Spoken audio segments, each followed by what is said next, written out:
አስገራሚ ዜና!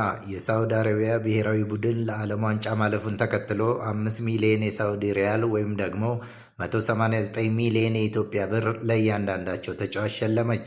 አረንጓዴው ጭልፊት በመባል ስያሜ የተሰጠው የሳውዲ አረቢያ ብሔራዊ ቡድን በ2026 የዓለም ዋንጫ አሜሪካ፣ ሜክሲኮ እና ካናዳ ላይ መሳተፉን ሲያረጋግጥ መላ አገሪቱ በደስታ ፈነደቀች።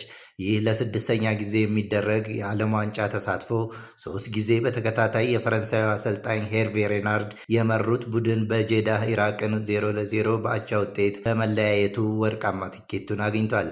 የስፖርት ሚኒስትሩ አብዱልአዚዝ ቢን ቱርኪ አልፋይሳል ባጸደቁት መሰረት እያንዳንዱ የቡድኑ ተጫዋች ለዚህ ታላቅ ስኬትና እውቅና ለመስጠት የሚያስችል ትልቅ የገንዘብ ሽልማት አግኝተዋል።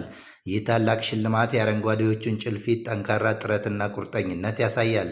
እነሱም ሀገራቸውን ወክለው በዓለም ታላቅ መድረክ ላይ ለመወዳደር ብሔራዊ ጀግኖች ተብለው ተከብረዋል።